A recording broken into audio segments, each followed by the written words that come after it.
que una vez superada la contradicción que se dio entre las dos grandes escuelas, la clásica y la positiva, con el nacimiento de las escuelas intermedias, aparece dentro de ellas pues la corriente técnica jurídica alemana. Y cuando ellos se dedican a la construcción de la infracción penal, como ellos le llaman, a la definición del delito, pues identifican una serie de elementos positivos y elementos negativos. Cada elemento positivo tiene su elemento negativo para la construcción del delito.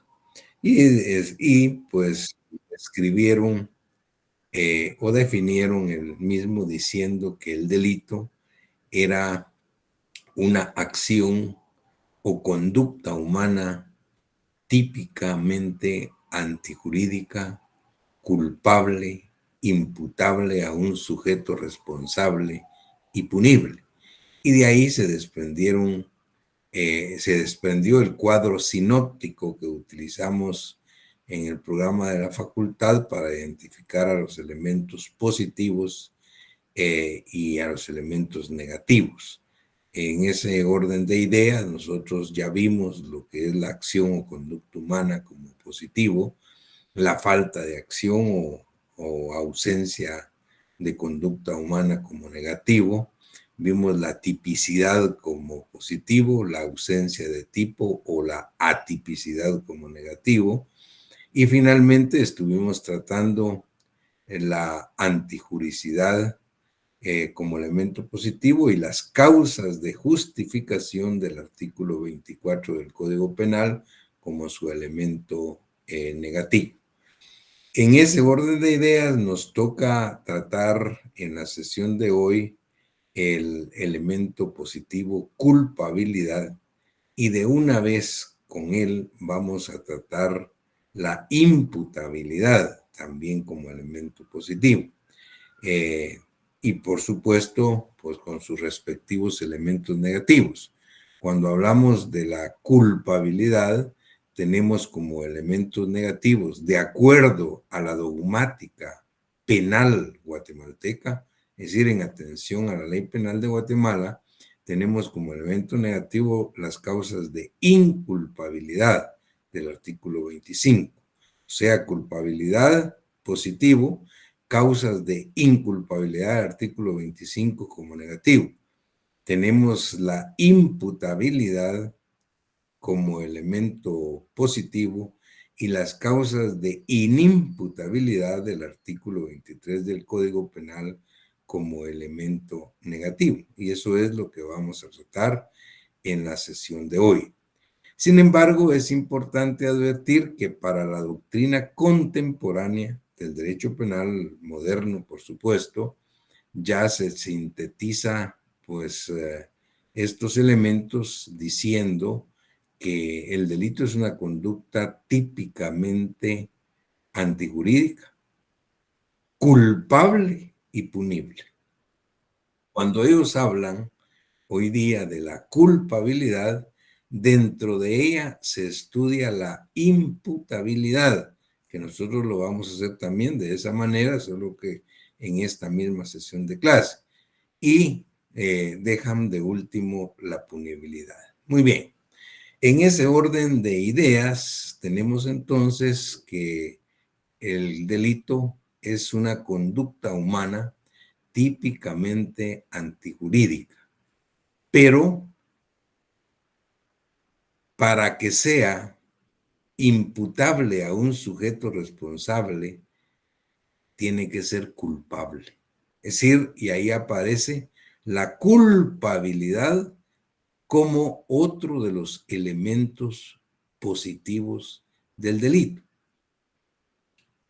Lo que hay que tener claro entonces es que una conducta humana, aunque sea típica, para que sea delictiva, tiene que ser antijurídica, que fue lo que explicamos en la sesión anterior.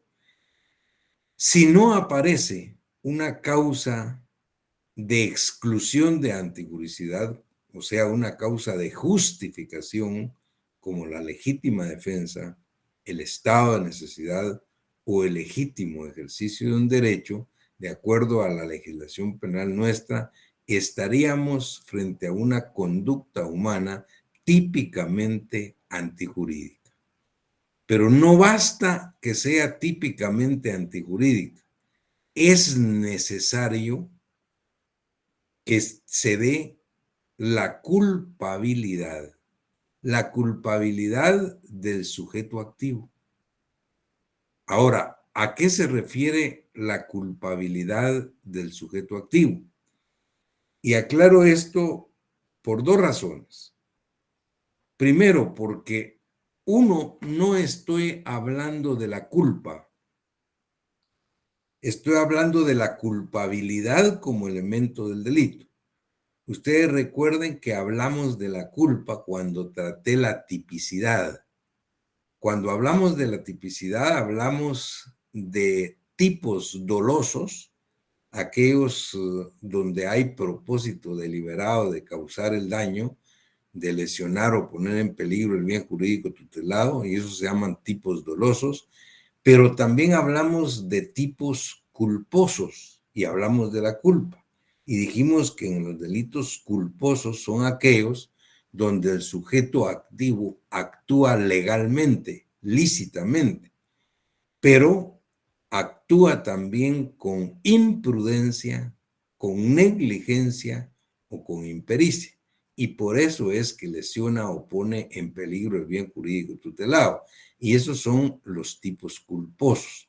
Ahora, en este momento no vamos a hablar del tipo culposo ni de la culpa como una forma de tipicidad en el delito. Estoy hablando de la culpabilidad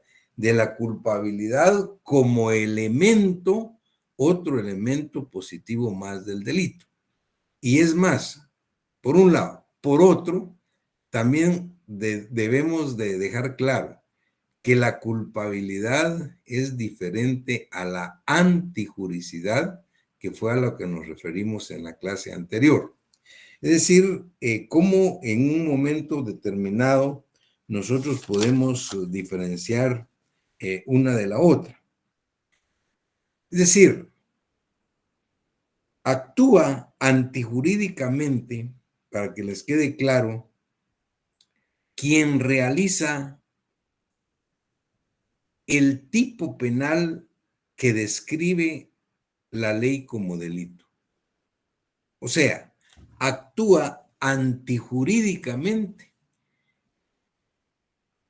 el que actúa contrario al ordenamiento jurídico, pero no solo al ordenamiento jurídico. En este caso decimos que actúa antijurídicamente el que actúa contrario al ordenamiento jurídico penal. Es decir, que actúa antijurídicamente el que realiza la conducta que describe el tipo de la norma penal como delito.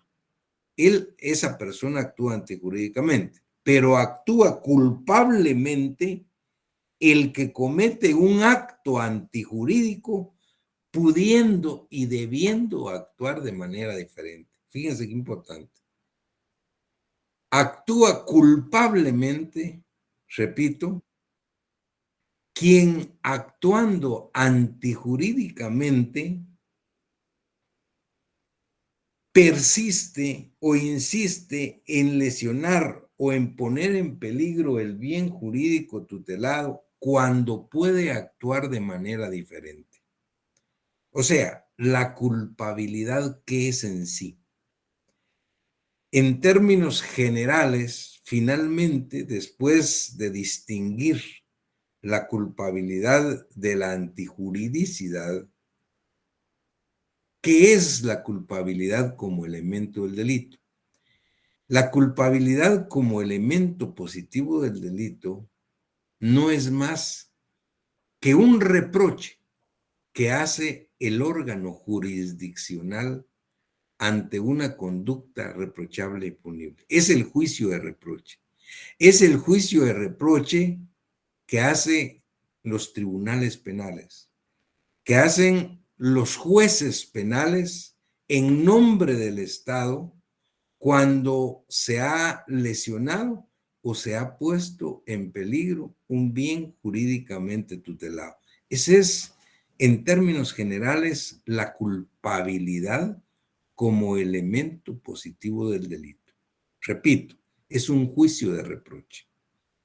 Es un juicio de reproche que hacen los tribunales penales, los jueces penales, en nombre del Estado de Guatemala, en este caso, cuando se ha lesionado o se ha puesto en peligro un bien jurídicamente tutelado.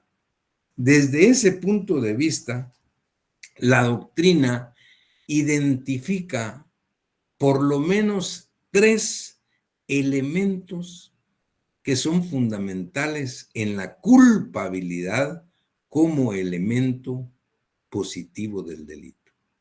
Primer elemento es en la doctrina, oigan, es la imputabilidad. Y por eso hablo de lo que dice la doctrina contemporánea del derecho penal. Es la doctrina más moderna. Es decir, habla de la imputabilidad no como un elemento independiente, como lo estamos tratando nosotros, sino como un elemento fundamental o esencial de la culpabilidad. ¿Por qué razón? Porque la imputabilidad es la capacidad de culpabilidad que tiene el sujeto activo. Quiere decir que la imputabilidad en sí es una condición de la persona frente al derecho penal. ¿Se es imputable o no se es imputable? Es una condición que tiene que tener la persona frente al derecho penal de acuerdo a su madurez psicobiológica, ¿m? Y de acuerdo a que en el momento de la comisión del delito esté en el pleno uso de sus facultades mentales y volitivas. Y esto tiene mucho que ver con el postulado de la escuela clásica, de la escuela de juristas. Cuando la escuela clásica, hace muchos años, se refería al delincuente dentro de la configuración de la justicia penal, la escuela clásica decía que había que distinguir entre 2 clases de delincuentes, o sea, 2 clases de sujetos activos. Unos que eran imputables y otros que eran inimputables.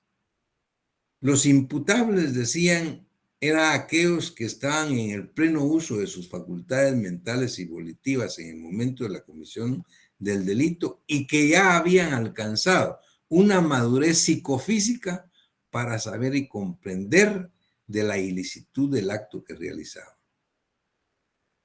Contrario sensu, habían otros sujetos, decía la escuela clásica, que son inimputables. ¿Por qué? Porque no han alcanzado esa madurez psicofísica.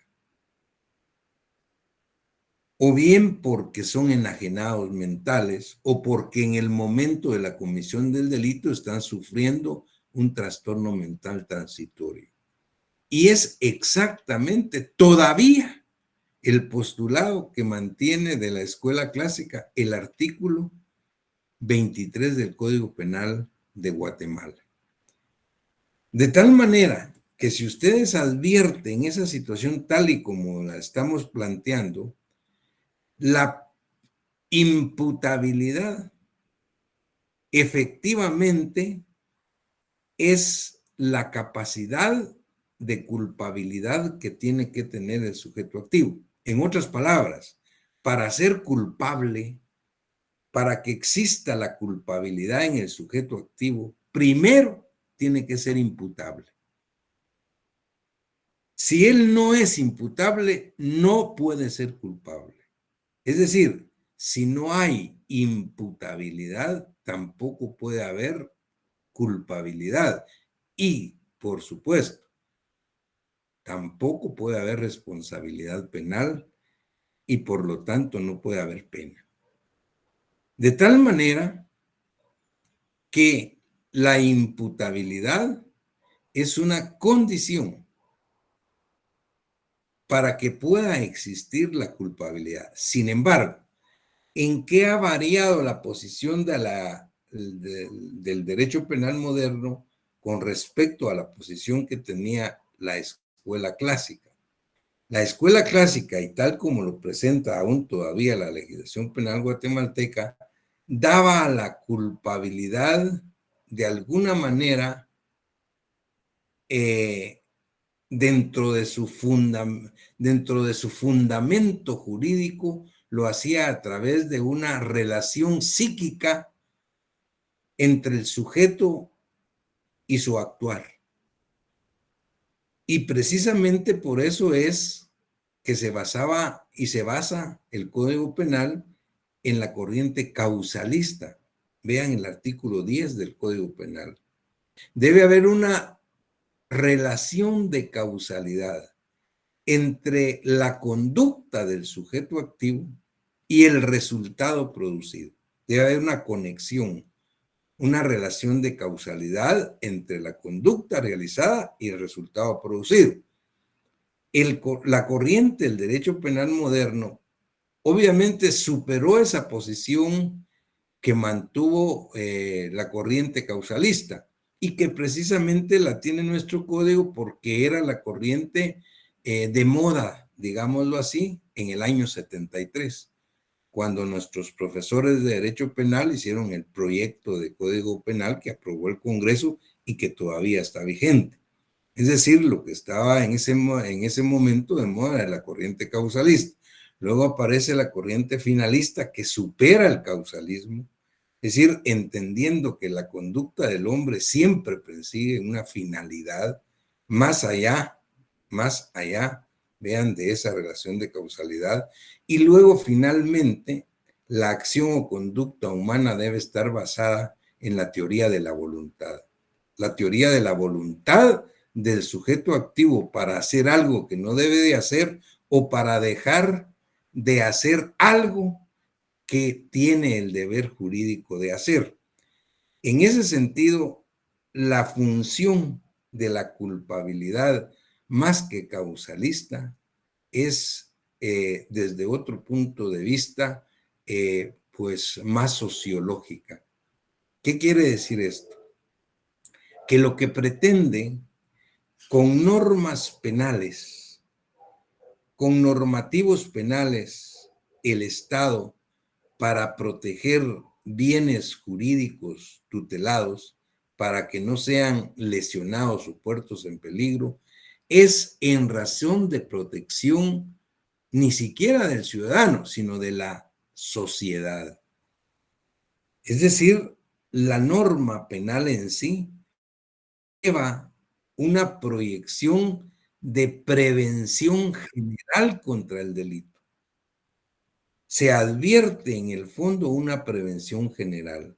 Cuando el Estado emite una ley penal, describe una conducta que es considerada como delictiva y una pena para esa conducta, lo que está haciendo también el Estado es mandando un mensaje de prevención general a toda la sociedad, diciendo que quien realice esa conducta, pues se hace acreedor a una pena, pero al mismo tiempo advierte que quien no realice esa conducta no tiene por qué imponérsele una pena.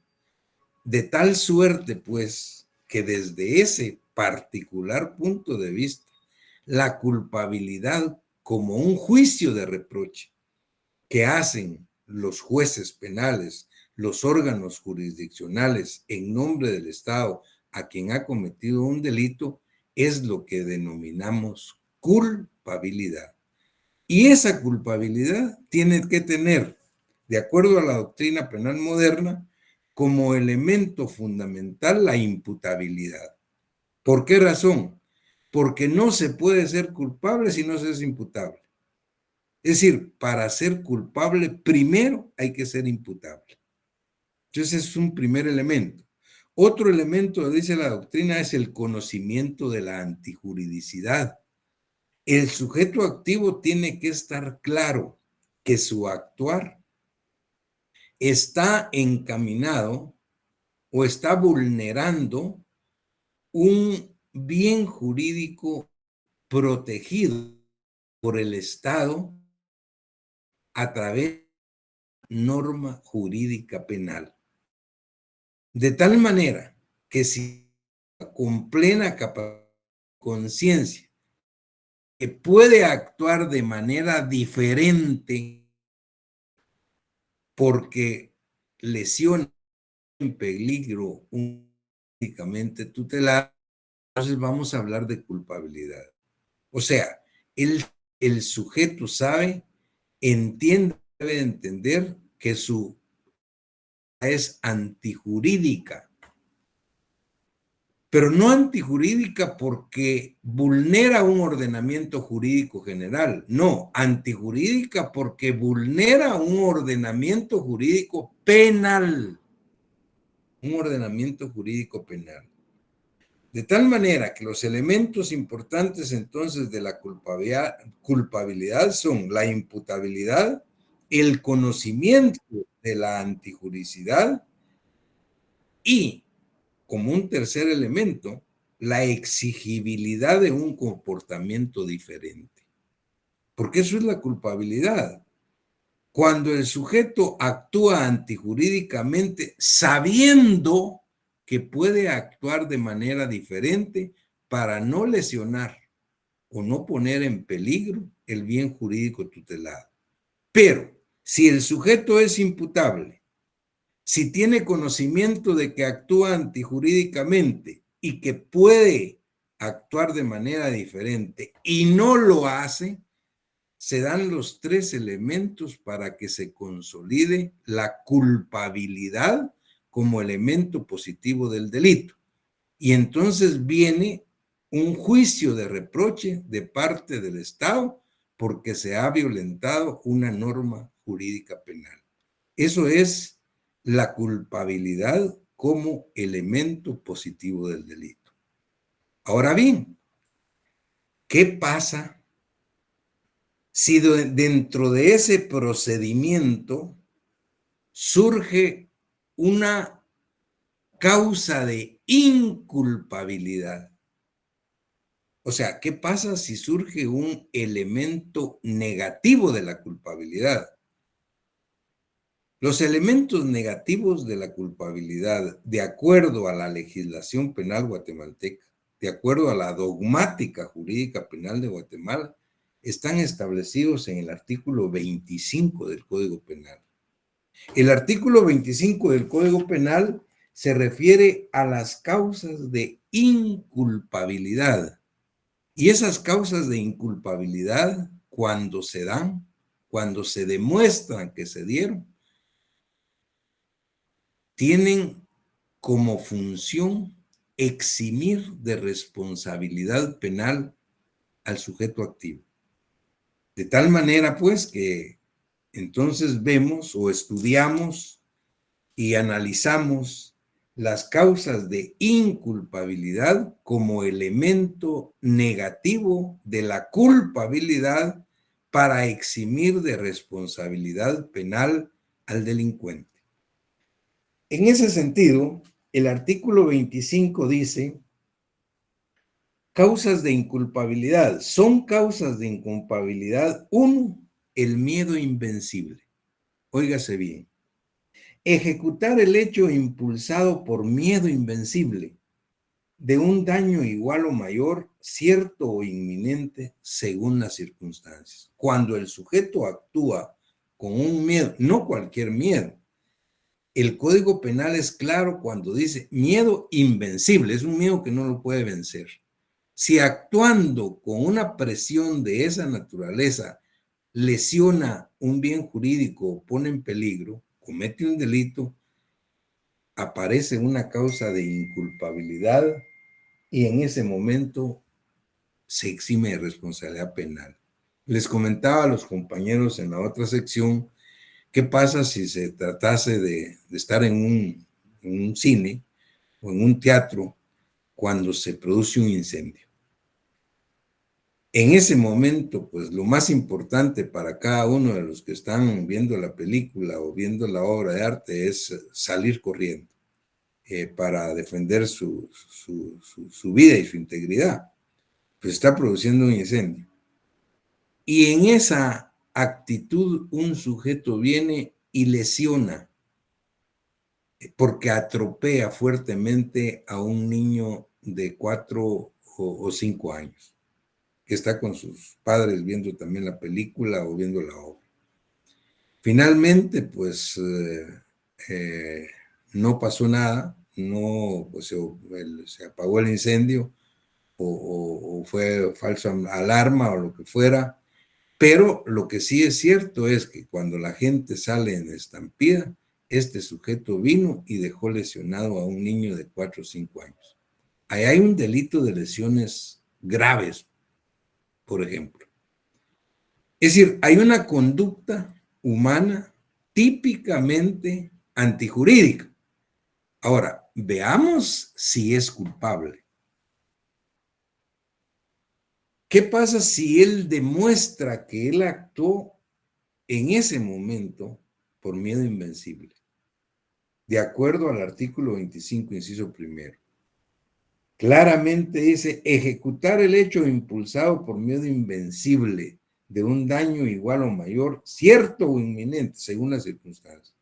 Si él demuestra eso ante el juez, ante el órgano juzgador, él se exime de responsabilidad penal por falta de culpabilidad en el delito. Se lesionó el bien jurídico tutelado, obviamente porque está lesionado el niño. Pero hay una eximente de responsabilidad penal por una causa de inculpabilidad. Muy bien. 2, dice el artículo 25, fuerza exterior.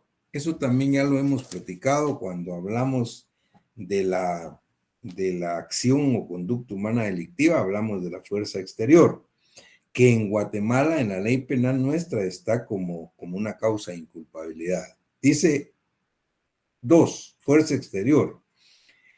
Ejecutar el hecho violentado por fuerza material exterior irresistible, directamente empleada sobre él. Recuerden ustedes, cuando hablamos de la acción o conducta humana, les puse un ejemplo, pues para explicarlo, del sujeto que estaba viendo en una vitrina si compraba un par de zapatos.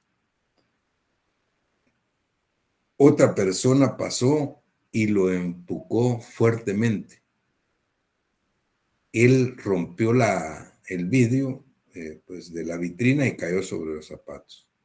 Fue detenido por el agente de seguridad de la tienda, del almacén, para que pagara lo que había hecho. Él se negaba y decía, mire, yo no hice nada, yo no fui, yo no tuve la culpa, pues a mí me pasaron empujando, yo estaba viendo nada más. Ahí, de acuerdo a la doctrina, hay una falta de acción, o sea, porque no hay voluntad en el actuar del sujeto activo. Y si hay una falta de acción, es el elemento negativo de la acción y la responsabilidad delictiva. Pero si lo vemos desde otro punto de vista, lo vemos como una fuerza exterior, de acuerdo a como lo plantea el artículo 25, es una causa de inculpabilidad como elemento negativo del delito. Y el efecto es el mismo, eliminar la responsabilidad penal del sujeto activo, o sea, excluirlo de responsabilidad penal, porque claramente dice ejecutar el hecho violentado por fuerza material exterior irresistible, y eso hay que subrayarlo. La fuerza tiene que ser material y tiene que ser exterior y de manera irresistible. ¿Qué pasa si él hubiera alegado? Mire, yo no tuve la culpa porque yo estaba viendo la vitrina y pasó un niño de 5 años y me empujó y caí sobre. Ahí no hay fuerza exterior irresistible.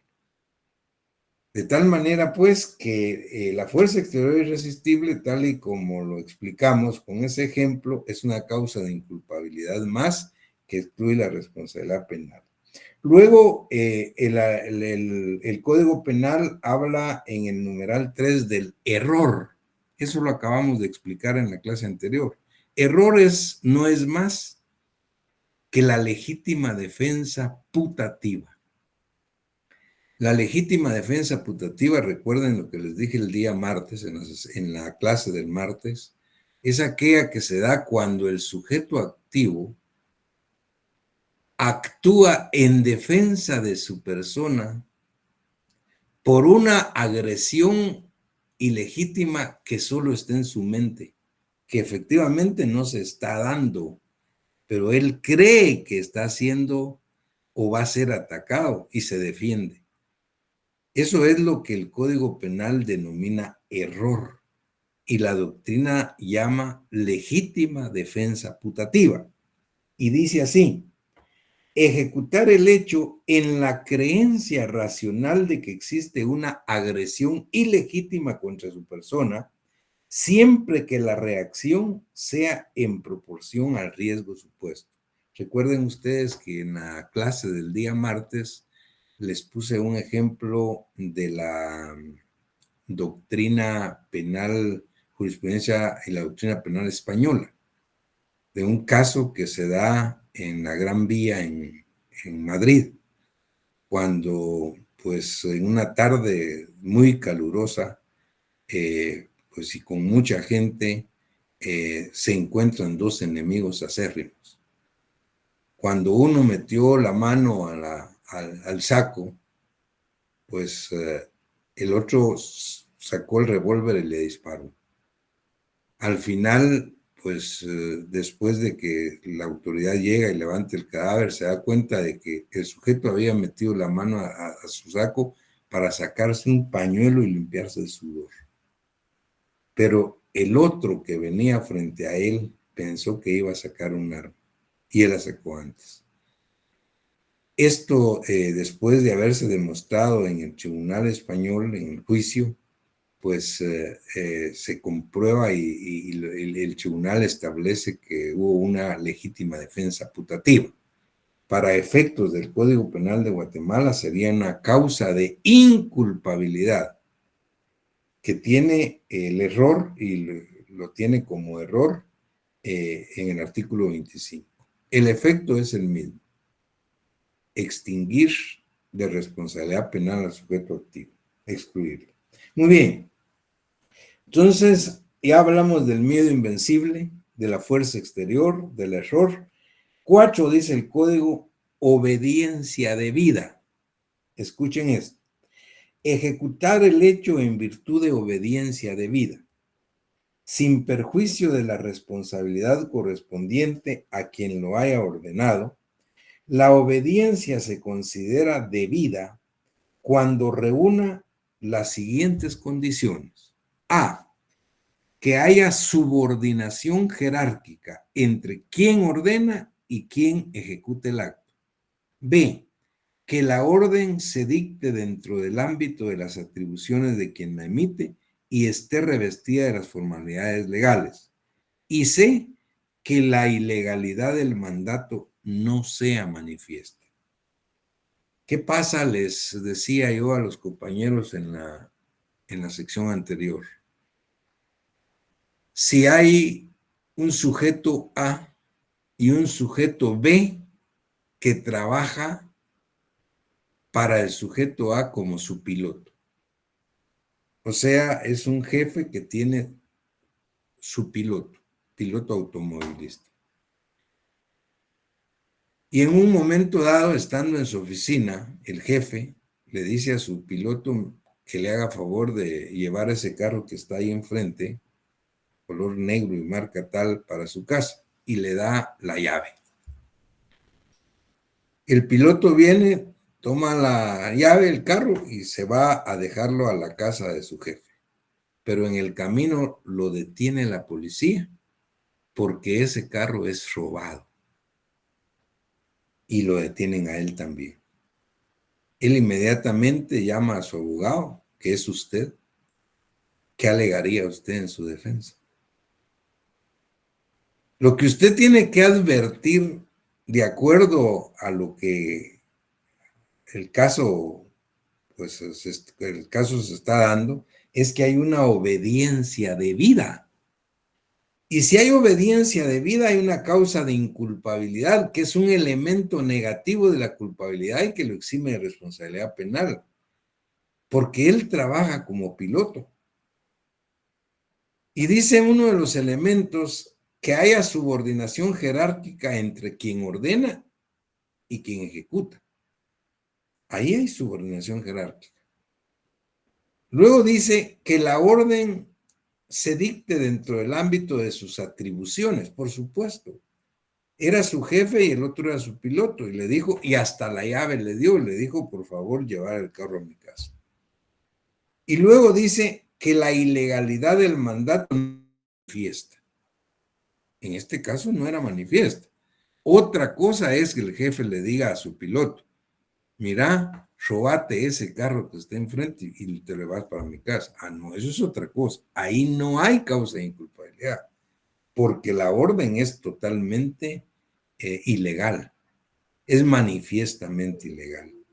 En todo caso, lo que me interesaba es que a ustedes les quede claro qué es la obediencia debida y cómo la trata o la tiene estipulada la legislación penal guatemalteca.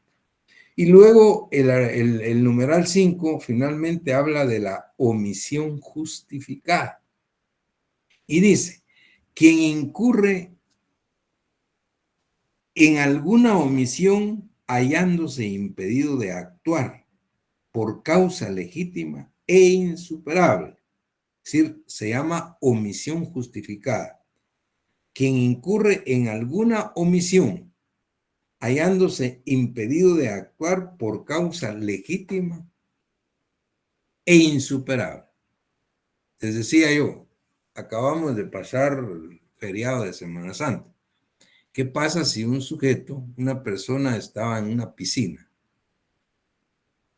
un bañar, y luego ve que un niño de 4 o 5 años imprudentemente pues se mete a la piscina y se empieza a ahogar?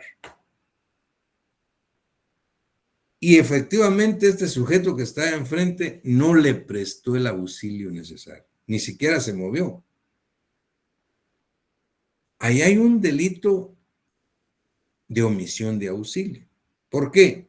Porque hay un tipo penal en el Código Penal nuestro que dice que quien omitiere prestar auxilio a un menor de 10 años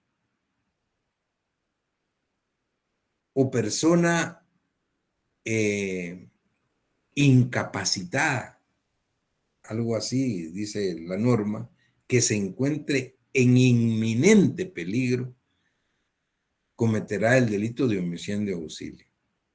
En este caso era un niño de 5 años que imprudentemente o alguien lo empujó en una piscina y el otro sujeto estaba enfrente y no hizo nada. Sí, lo detienen por omisión de auxilio.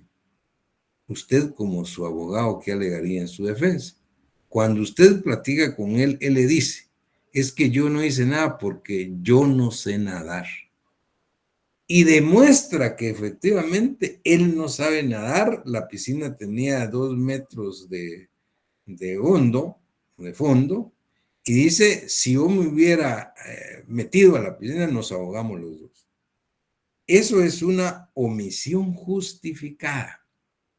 Si eso se demuestra en la sala de juicios, el juez advierte que haga una omisión justificada y eso opera como una causa de inculpabilidad, es decir, como elemento negativo de la culpabilidad y exime de responsabilidad penal. Ahora, tiene que llenarse esos requisitos que la ley claramente establece. No puede alegar omisión justificada el que no ayudó a un niño cuando la piscina en la que el niño se estaba ahogando tenía 30 centímetros de fondo, pues porque era una piscinita de niños, para niños muy pequeños. Y el sujeto dice que yo no sabía nadar, no necesitaba saber nadar, sencillamente se hubiera caminado y lo hubiera sacado. Ahí no hay omisión justificada. Hay que tener entonces cuidado cuando se analiza cada uno de los casos. Muy bien. Eso es lo que dice el artículo 25 del Código Penal y que denomina causas de inculpabilidad y que son el elemento negativo de la culpabilidad como elemento positivo del delito y que tiene como efecto jurídico eximir de responsabilidad penal al sujeto activo. Muy bien. Inmediatamente entonces entramos al otro elemento, que para la doctrina penal moderna o contemporánea no es más que un elemento de la culpabilidad. Si nosotros lo vamos, ya lo explicamos como tal, pero ahora lo explico como elemento, como un elemento más del delito, elemento positivo, la imputabilidad. Les decía hace unos minutos que la imputabilidad es una condición del sujeto activo frente al derecho penal. ¿Se es imputable o no se es imputable? Si es una condición que tiene que tener el sujeto activo frente al derecho penal, porque debe llenar por lo menos dos requisitos. Uno, estar en el pleno goce de sus facultades mentales y volitivas. Dos, ser mayor de edad en Guatemala. Esas dos elementos, dos presupuestos son importantes para que pueda haber imputabilidad. Si hay imputabilidad, hay culpabilidad. De tal manera que la imputabilidad es la capacidad para ser culpable. O sea, la imputabilidad es la capacidad de la culpabilidad. Esto tiene relación directa entonces con la posición o la relación del sujeto activo, de los sujetos activos frente al delito. Básicamente de llenar los requisitos de madurez psicobiológica que le permitan comprender claramente que el acto que realiza es contrario a derecho, es antijurídico penal, y en el momento de realizarlo estar en el pleno goce de sus facultades mentales y volitivas. Esas son, digamos, los presupuestos que establecen las legislaciones penales para ser imputables. Eso lo recogió desde un principio, tal y como les comentaba, la escuela de juristas, la escuela clásica del derecho penal, pues partía de esos dos requisitos y decía que habían sujetos imputables y sujetos inimputables. Contrario sensu, recuerden ustedes el postulado de la escuela positiva. Para los positivistas, todos son responsables. No importa que sean menores o mayores de edad, no importa que sean locos o no locos, porque ellos dicen, la sociedad, decían los positivistas, debe defenderse de todos quienes la atacan. No importa si sean menores de edad o mayores de edad, no importa si estén enajenados o no. Y ponían como ejemplo, ¿qué pasa si un menor de edad, una de 10 años, viene disparando? Nadie va a decir, no, como es menor de edad no me pasa nada. Pues dice, esa era la posición de la escuela positiva. Sin embargo, la posición de la escuela clásica es, y es una posición que actualmente todavía mantienen las diferentes legislaciones penales pues en el mundo, pero por supuesto, la discusión no es esa exactamente. La discusión, digamos, en la dogmática jurídico-penal de Guatemala es si efectivamente la edad penal para responder por sus actos es la correcta o no. No hay discusión en la doctrina respecto de estar en el pleno goce de sus facultades mentales y volitivas. Ahí no hay problema.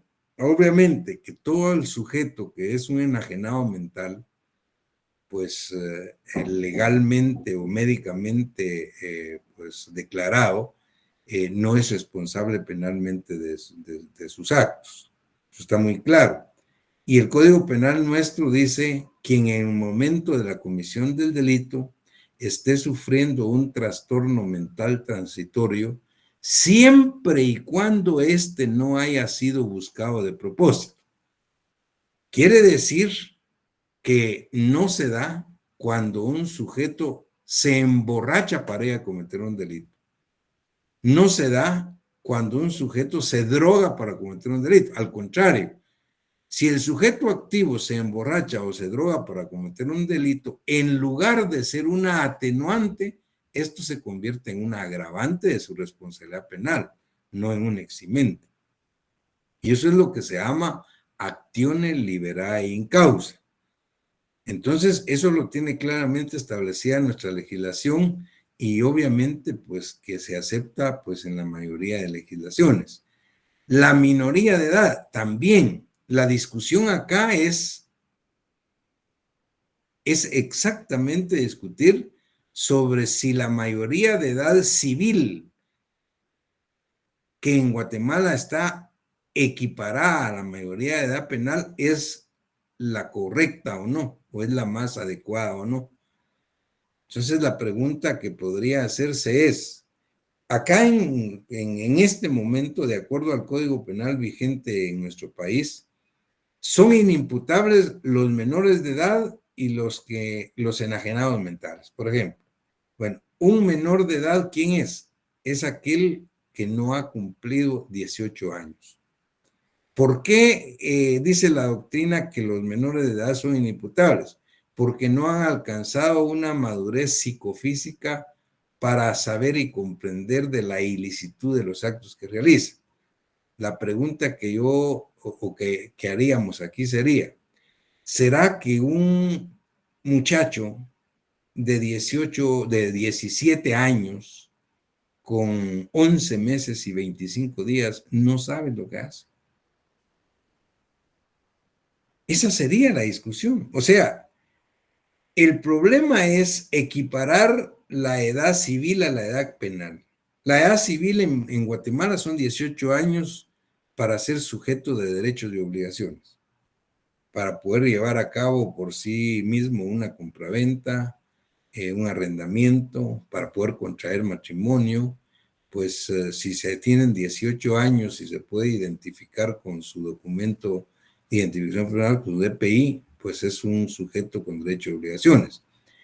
La responsabilidad penal está equiparada acá en cuanto a la edad civil, y esa es la discusión, porque hay otras legislaciones, otros países, Estados Unidos, por ejemplo, incluso la mayoría de edad civil es 21 años en unos estados, pero la mayoría de edad penal, 14 años. O sea, para ser civilmente capaz hay que tener 21 años, pero para ser penalmente responsable basta con tener 14 años. Pero esa es la discusión que hay en la doctrina. Pero es una discusión pues en la que no estamos ahora, sencillamente pues la estoy manifestando, pero no estamos discutiendo esto. Esa es una discusión pues de otro tema, que es eminentemente criminológico. Lo que estamos diciendo acá es que de acuerdo a la legislación penal guatemalteca vigente en este momento, de acuerdo al artículo 23 del Código Penal, son inimputables, así dice el artículo 23, causas de inimputabilidad. No es imputable, dice.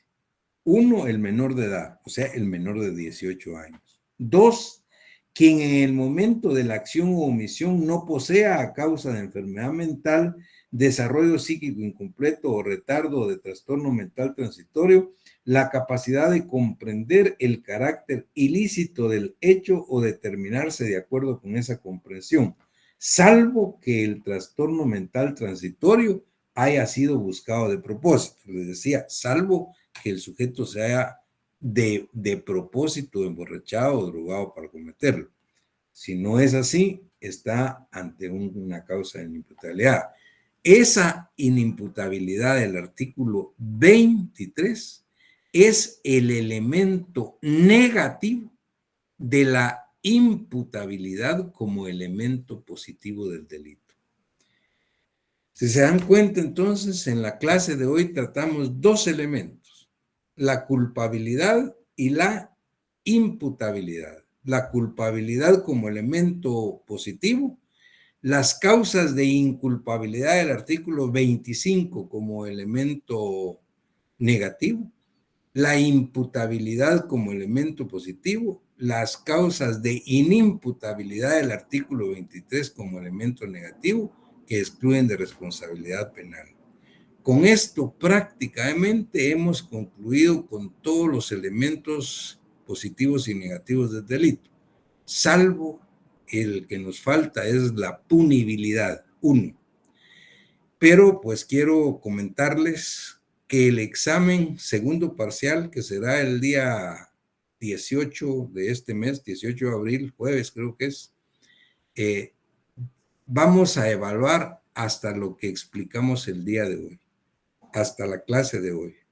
Es decir, del delito, de los elementos del delito, solo queda pendiente la punibilidad y eso lo vamos a explicar pues en la próxima clase, que será una clase presencial en las aulas de la facultad después del segundo examen parcial.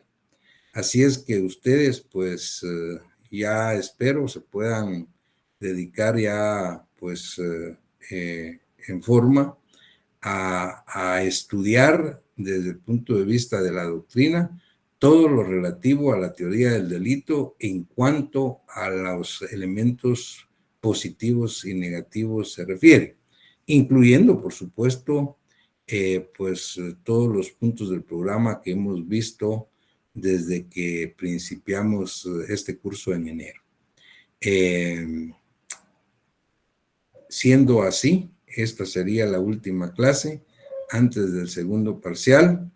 Les espero que estudien bastante y que les vaya muy bien en sus exámenes que empiezan el lunes, y no les deseo suerte, porque la suerte es para los que no estudian. A ustedes les deseo éxitos porque estudian bastante. Así es que quedamos hasta acá. Y hasta acá va a ser la evaluación del segundo parcial. Espero que les vaya muy bien y muchísimas gracias por su atención. Estamos dando con esto finalizada la clase de hoy. Pasen feliz noche, que estén muy bien. Feliz noche, doctor. Gracias por todo. Gracias. Gracias. Feliz noche.